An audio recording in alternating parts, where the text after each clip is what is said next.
Assalamualaikum warahmatullahi wabarakatuh. Halo, Halo, aku Lutfi dari Prodi ALKS kelas 3A. perkenalkan nama saya Junaidi dari jurusan akuntansi, Prodi Akuntansi Lembaga Keuangan Syariah.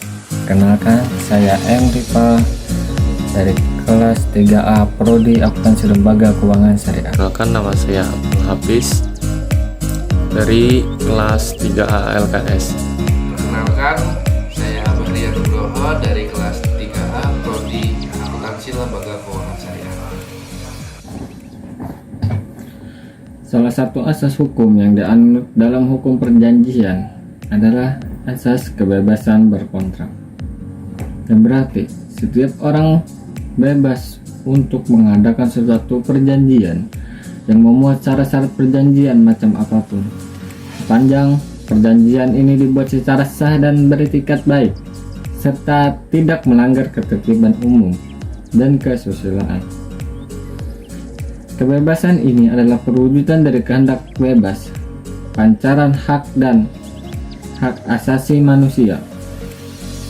Pemahaman terhadap asas ini membuat pengertian bahwa setiap orang mempunyai kebebasan untuk meningkatkan dirinya pada orang lain.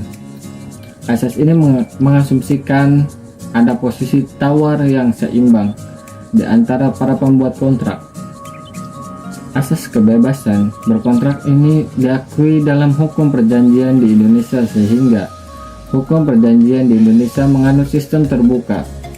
Hukum perdata Islam telah menetapkan beberapa asas kontrak yang berpengaruh kepada pelaksana kontrak yang dilaksanakan oleh pihak-pihak yang berkepentingan. Jika asas-asas ini tidak terpenuhi dalam melaksanakan kontrak, maka akan berakibat batalnya dan tidak sahnya kontrak yang dibuatnya. Menurut Fathur Rahman Dzamil, setidak-tidaknya ada 5 macam asas yang harus ada dalam suatu kontrak. Asas-asas tersebut diantaranya: pertama, kebebasan atau dalam kurung al-huriyah. Yang kedua, persamaan dan kesetaraan dalam kurung al-musyawarah. Yang ketiga, keadilan al-adalah. Yang keempat, kerelaan al-ridho. Yang kelima dan terakhir adalah tertulis al-kitabah.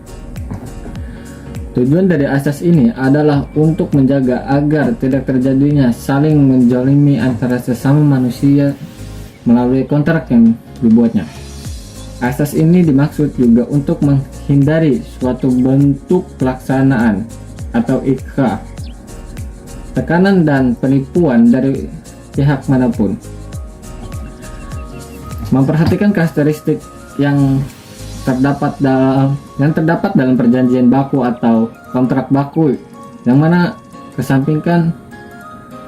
mengesampingkan asas kebebasan berkontrak bagi salah satu pihak, tentunya sangat dimungkinkan dimuat persyaratan tertentu yang berpotensi lebih menguntungkan bagi pihak yang telah mempersiapkan pembuatannya. Syarat-syarat yang dibuat secara sepihak ini kemudian disebut dengan syarat-syarat baku atau klausula baku. Hal tersebut menjadi sangat dilematis bagi pihak-pihak lain, dikarenakan ia juga berada pada posisi yang membutuhkan atau mempunyai kepentingan terhadap kontrak atau perjanjian tersebut.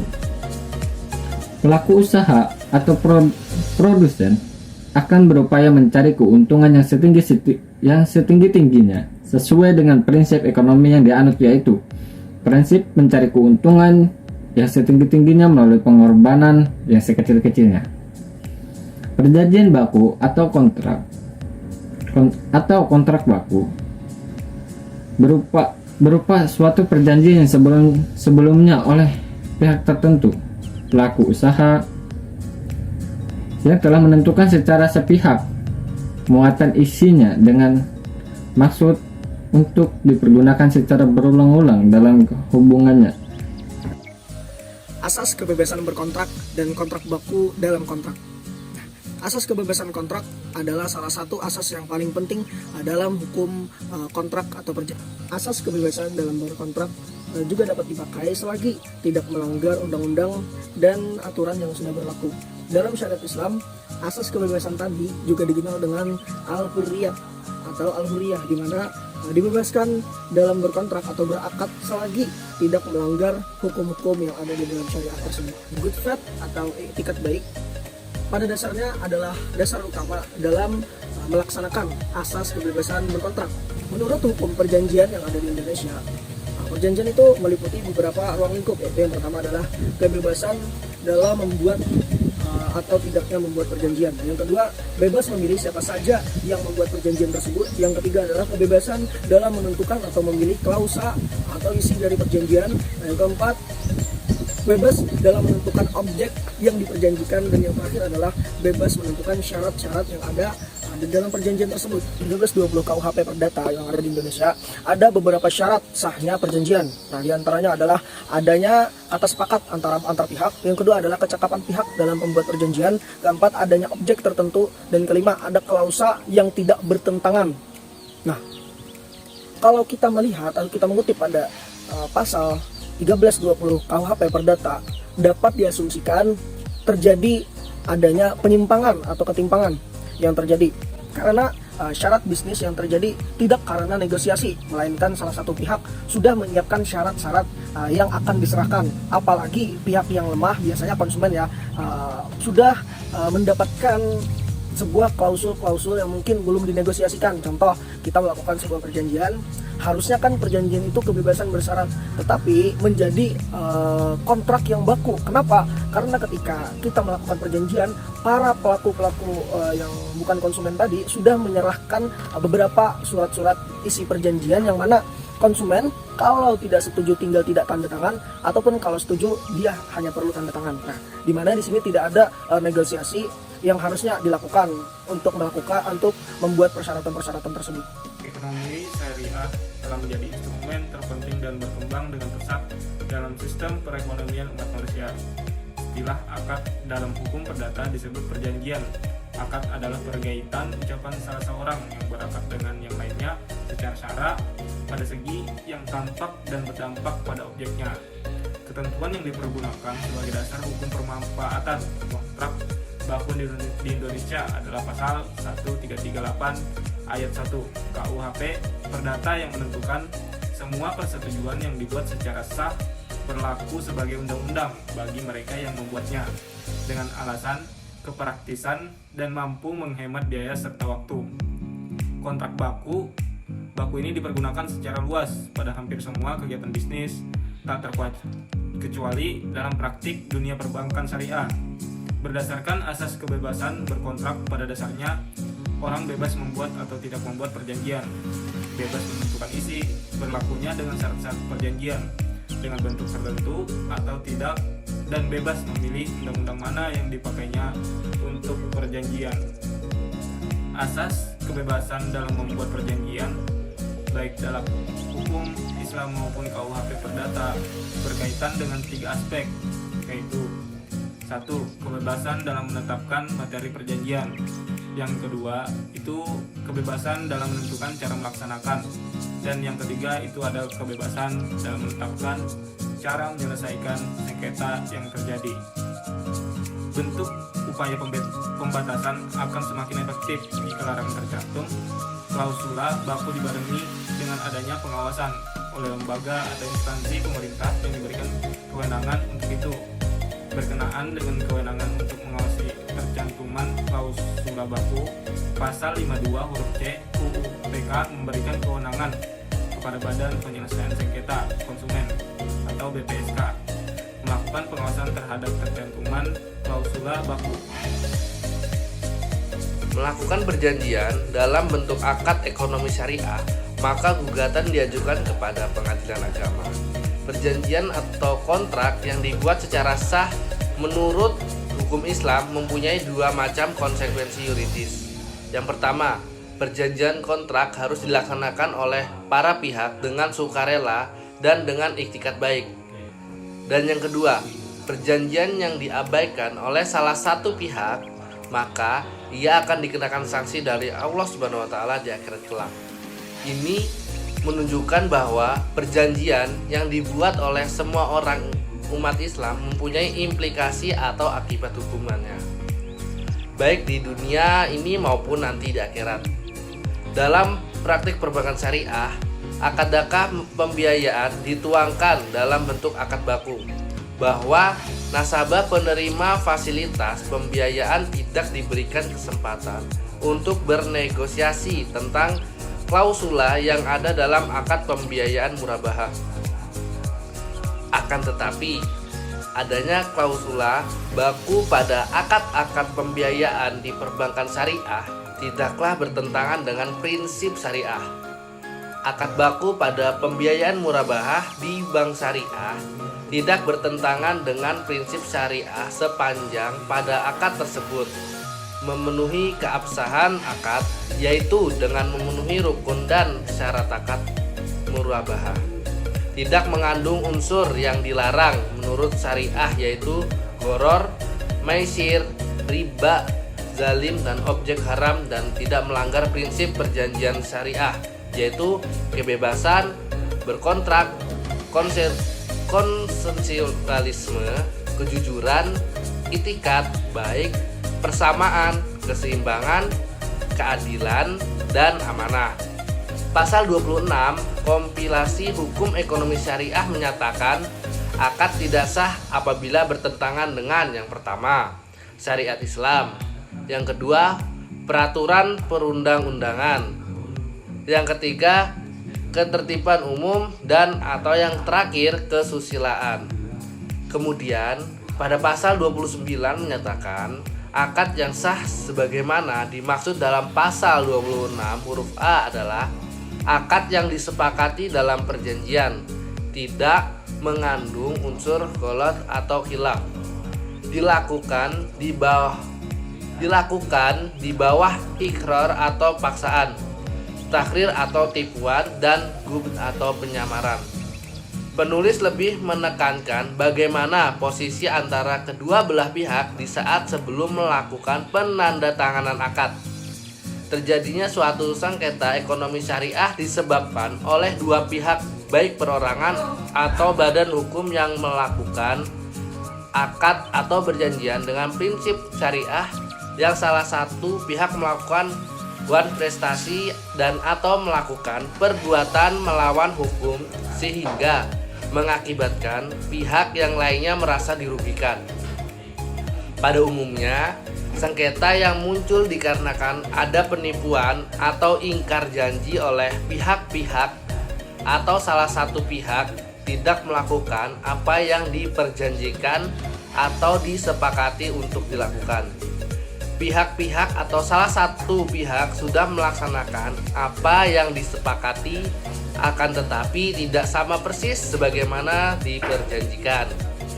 Pihak-pihak atau salah satu melakukan apa yang diperjanjikan, tetapi terlambat, dan pihak-pihak atau salah satu pihak melakukan sesuatu yang menurut perjanjian tidak boleh dilakukan sehingga tindakan-tindakan tersebut menyebabkan sengketa.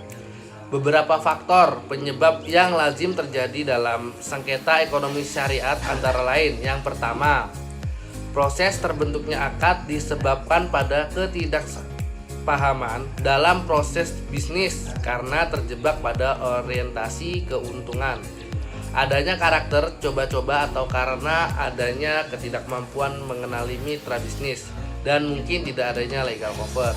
Dan yang kedua, akad atau kontrak sulit untuk dilaksanakan ketika terjadi sengketa dengan mempersoalkan adanya asas kebebasan berkontrak yang tidak terpenuhi bagi salah satu pihak dalam proses pembuatan akad. Maka seenggaknya hakim harus memeriksa, mengadili, dan memutus perkara tersebut. Minimnya sumber hukum terkait persoalan penyelesaian sengketa ekonomi syariah, terlebih khusus yang mempersoalkan tentang asas kebebasan berkontrak dan kontrak baku, sehingga tugas menemukan hukum terhadap suatu perkara yang sedang diperiksa oleh hakim merupakan suatu hal yang paling sulit dilaksanakan. Disinilah urgensinya posisi hakim dengan kewenangannya menemukan hukum yang sedang ditanganinya. Hukum harus menemukan hukuman baik melalui sumber-sumber primer dalam peraturan perundang-undangan tentang ekonomi syariah dan lain sebagainya. Jika hukum tidak menemukan hukumannya, maka sudah menjadi kewajiban hakim mencarinya dengan berbagai metode, baik dengan metode interpretasi dan metode konstruksi. Metode interpretasi adalah penafsiran terhadap teks undang-undang masih berpegang pada bunyi teks itu. Sedangkan metode konstruksi adalah hakim menggunakan penalaran logisnya untuk mengembangkan lebih lanjut suatu teks undang-undang di mana hakim tidak terikat dan berpegangan pada bunyi teks itu. Tetapi dengan syarat hakim tidak mengabaikan hukum sebagai suatu sistem. Sebagai penegak hukum, hakim wajib menggali, mengikuti, dan memahami nilai hukum yang hidup dalam masyarakat.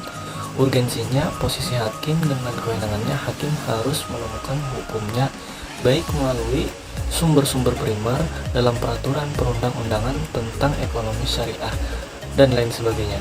Kewajiban hakim mencari dengan berbagai metode, baik dengan metode interpretasi ataupun metode konstruksi.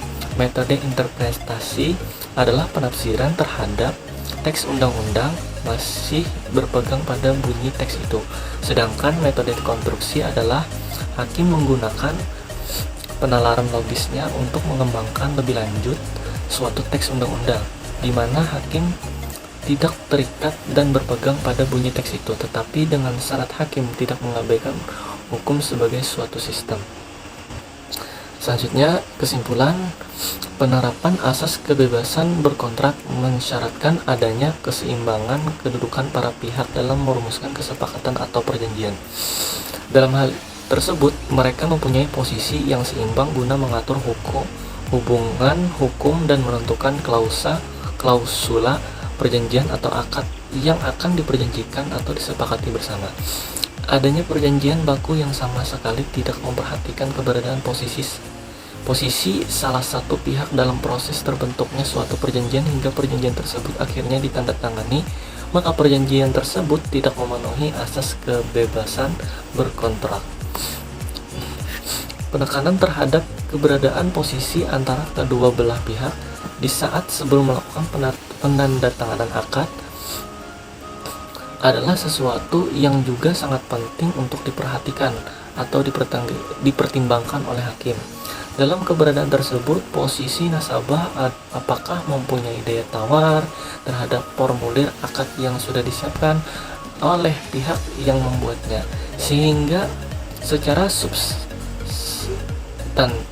dalam proses persidangan tidak hanya menggali fakta tentang apakah akad tersebut telah ditandatangani oleh kedua belah pihak atau sebaliknya, melainkan bagaimana proses dalam berakad antara kedua belah pihak. Apakah sengketa terkait dengan substansi akad yang menjadi tuntunan dari salah satu pihak, maka hakim juga dapat melakukan analisa terhadap klausula akad tersebut, apakah telah memenuhi ketentuan berdasarkan prinsip syariah dan peraturan perundang-undangan, khususnya apakah telah memenuhi asas kebebasan berkontrak ataupun sisi sebaliknya. Sekian, terima kasih.